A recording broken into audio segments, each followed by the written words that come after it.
Welcome back. You're still watching the daily debate. As I said in the beginning, that tonight we'll be focusing on the Russian invasion of Ukraine, as well as the repercussions of the Russian invasion to Ukraine, not just on Russia, Ukraine, the West and Europe, but on the Middle East as well. And I'm honored to be having with me over the phone to be shedding more light on this important point is Ambassador Mohamed Badruddin, the former Assistant Foreign Minister. Dr. Mohamed, or Ambassador Mohamed Badruddin, thank you very much for being with us tonight on the daily debate. First of all, how did you see the developments in the past couple of days between Russia and Ukraine and the repercussions of this invasion, not just on the two countries, not just on Europe, but on the Middle East and Africa as well? Good evening, first. First of all, it looks that we are still in the beginning of a very complicated and huge crisis. So, indeed, it's very difficult now to say exactly or to determine exactly what could happen, what kind of repercussions could happen in the world or in the Middle East. But it's in the Middle East in particular, we have to differentiate between two issues, between the short term and the long term. And overall, the impact of this crisis is going to depend on two issues or two aspects. First, how long it will take until the Russians finish the war. And the second, how it will end, because it's not clear yet how it will end.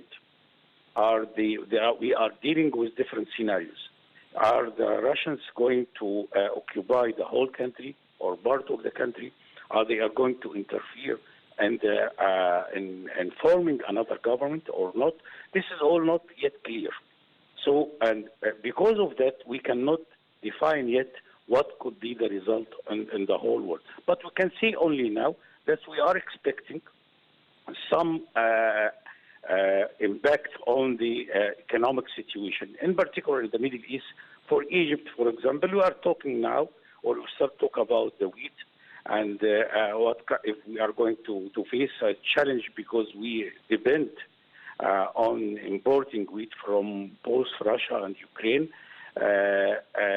Of course, we are also dealing with an important two countries and tourism to Egypt. So this is all variables we have to take into considerations. Plus the issue of the economic sanctions, how it's going to affect dealing with Russia, and it's going to affect the whole world. Is this kind of sanction could end by changing the whole international economic situation or monetary situation? This is all different variables.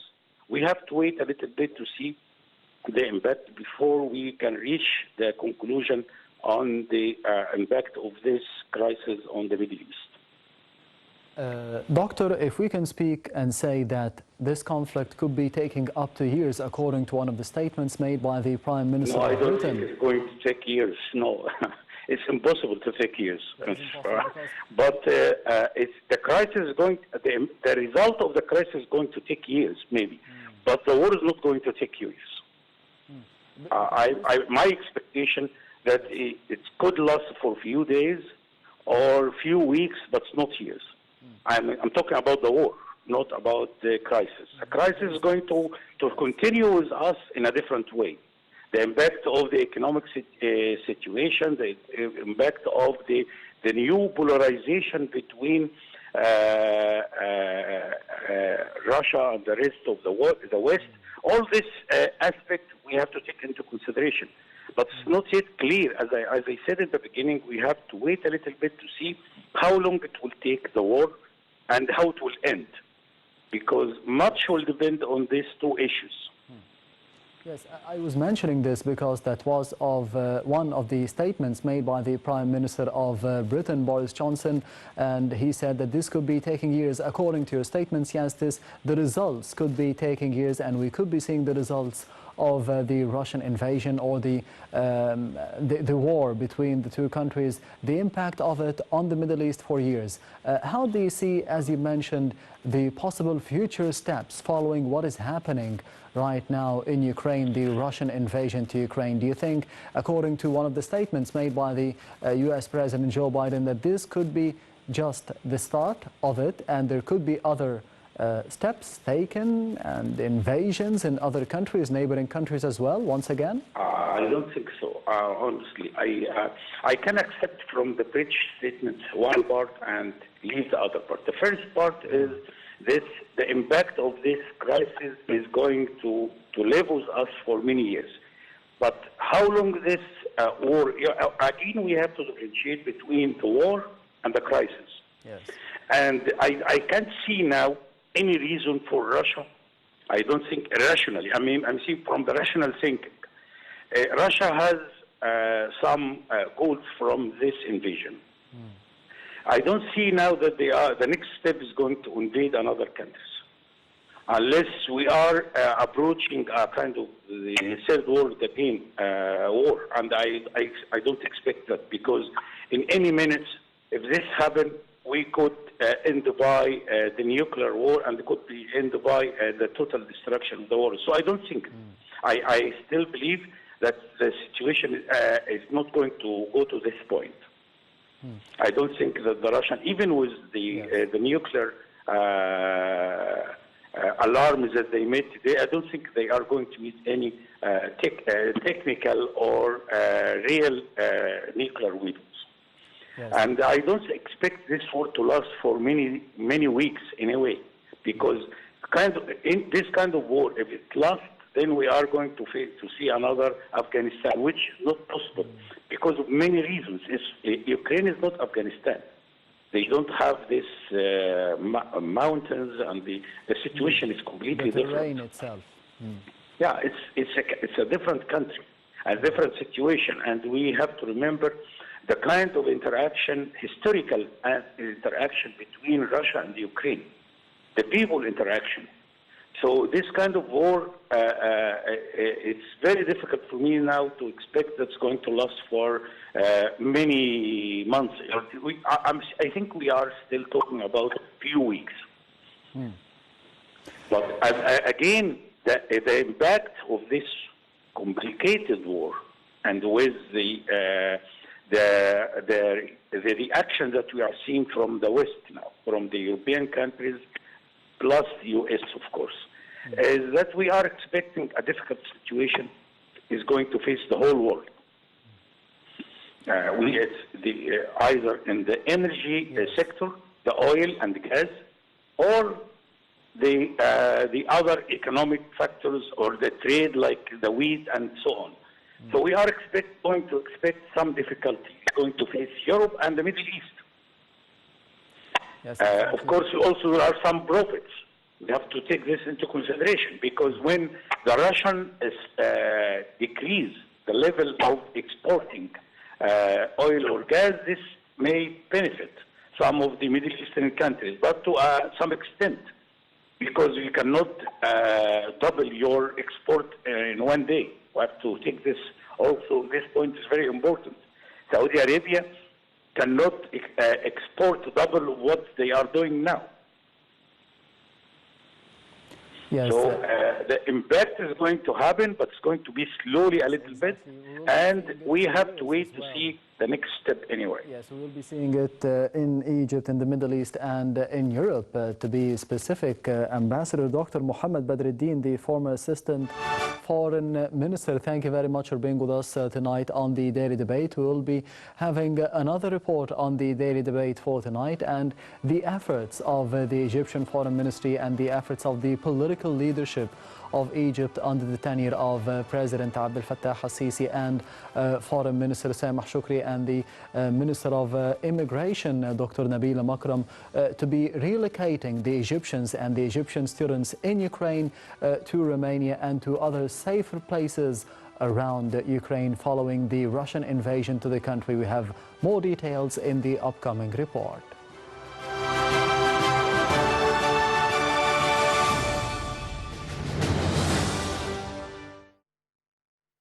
Minister of Immigration Nabila Makram said that small groups of Egyptians in Ukraine have arrived back home, while around 1,000 more are on their way to Romanian capital Bucharest.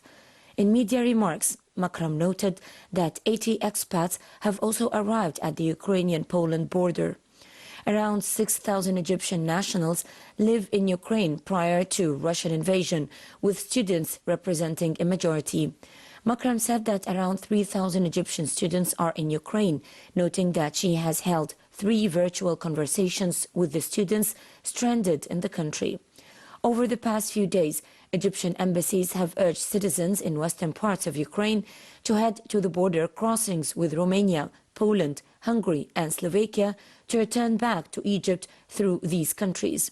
The embassy, however, advised citizens in the Ukrainian capital Kiev or eastern cities to stay at home or in shelters. Makram urged Egyptians in western areas who are heading to the Romanian and Polish borders to have enough food and wear heavy clothes, as they may have to wait for long hours before they are allowed to enter.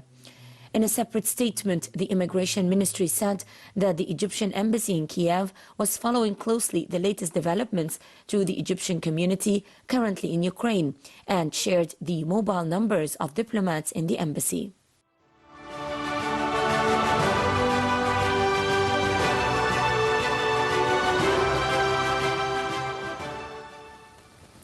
Welcome back. That was a report about the efforts of the political leadership in Egypt to be relocating the Egyptians and the Egyptian students in Ukraine to other safer areas, including Romania on the border of Ukraine, to be focusing on the economic sanctions and the economic side of the Russian invasion to Ukraine. I'm honored to be having with me on the daily debate for tonight over the phone is Dr. Ahmed Yassin, the international economic expert in London. Thank you very much for being with us tonight on the daily debate. Hello, yeah. Dr. Ahmed, can you hear me? Yes, I can, yeah. Yes. First of all, how do you see the economic sanctions that took place following the Russian invasion to Ukraine, and more specifically, the possible expulsion of the Russian banks from the SWIFT system? What is the SWIFT system? When we speak and analyze the Western economic sanction against Russia after the invasion,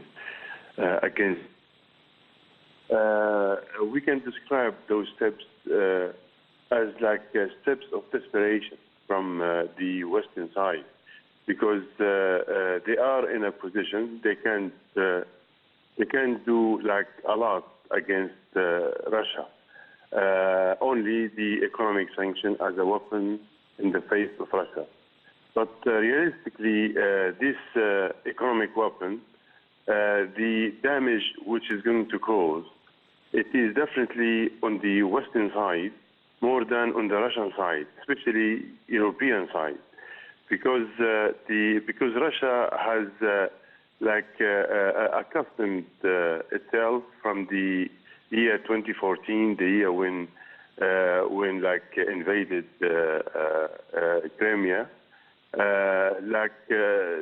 to get used to those sanctions, and Russia implemented so many different tools to get used to it, and realistically, they have turned the sanctions into a reality by which they have benefited a lot from those sanctions by relying on their resources, also by stepping up their production level, especially in the internal Russian market. When it comes to the latest threat by taking Russia completely out of the SWIFT program. SWIFT program is like financial kind of communication between about 11,000 financial institutions around the world. There are 200 countries. They belong to this program, and it is the most efficient worldwide program when it comes to financial communications between banks. So taking Russia out of this system definitely will reflect a lot of negative consequences, not only on Russia, but on the West as well, especially European countries, because European continent as a whole rely massively on the Russian gas and also oil. If Russia is taken completely out of SWIFT program, it means practically Russia will not be able to complete any financial trade transaction to export their oil and also their gas. And here comes the clever timing by Putin when he decided to invade Ukraine. It was like in the coldest month of this winter. So definitely, European countries they cannot do without the Russian gas, and there is no substitute to it. I mean, there's no way the United States, can substitute the Russian gas by liquid LPG, liquid gas, because a lot of European countries, they don't have the necessary infrastructure to deal with this, especially Germany. Germany, which is like the biggest European economy, they don't have any kind of infrastructure to deal with LPG. And that definitely is not going to be a substitute to Russian gas, which comes to Europe by pipes. Also, Qatar. Qatar is not able to substitute the Russian gas because Qatar, they have signed long-term obligations with Southeastern Asian countries for longer than 20 years. And definitely the surplus of Qatari production of gas is not enough. I mean, the percentage not even 5% from what Europe needs of natural gas. So that's the reason, that's the main reason why the Western powers, they cannot take Russia completely out of SWIFT regime. And that's the main reason which makes those sanctions not effective enough against Russia. I mean, the only way to make those sanctions like 100% effective is by taking Russia completely out of the SWIFT program, the way how we witnessed the same incident in 2012 when Iran was taken completely out of the program, and that resulted by reducing Iranian oil export from 300. Sorry? Do you see this step could be taken in the near future, in the upcoming couple of days or weeks? There's no way the West can take Russia completely out of the SWIFT program, because such decision, if it is taken in a way similar to what we saw in 2012 against Iran, practically oil prices will shoot up to around $200 per barrel. Because if Russia is taken completely out of the SWIFT program, there is no financial tool in the hands of Russia to complete like financial transactions to export their oil. And that's enough reason for the West to think twice, 3 times, even 10 times before taking Russia completely out of the SWIFT program. I mean, after like about 1 week of intensive discussions between Europeans and Americans, at the end they have agreed to take only selected banks the biggest two banks, Russian banks, from the SWIFT program. But practically, this means nothing, because those two banks, they were already under the economic sanctions from the West. So what's the point? Plus, I mean, when we still speak and analyze the Western economic sanctions, they keep talking to us about, those sanctions will inflict huge economic damage against the Russian economy. But practically, those damages, it's a lot bigger with European and Western companies. There are many different European companies. They have invested more than $300 billion in Russian assets. Yes. And those investments, definitely, they will be damaged. They will be they will evaporate with those Mr. Ahmed sanctions. Yassin, the international economic expert in London. Thank you very much for being with us tonight on the Daily Debate. And this brings us to the end of the Daily Debate for tonight. On Sunday, as we celebrate the Al-Isra and Al-Mi'raj, and President al-Sisi, President Abdel Fattah al-Sisi, has congratulated the country and the Arab leaders as well on this occasion. Thank you for watching, and goodbye.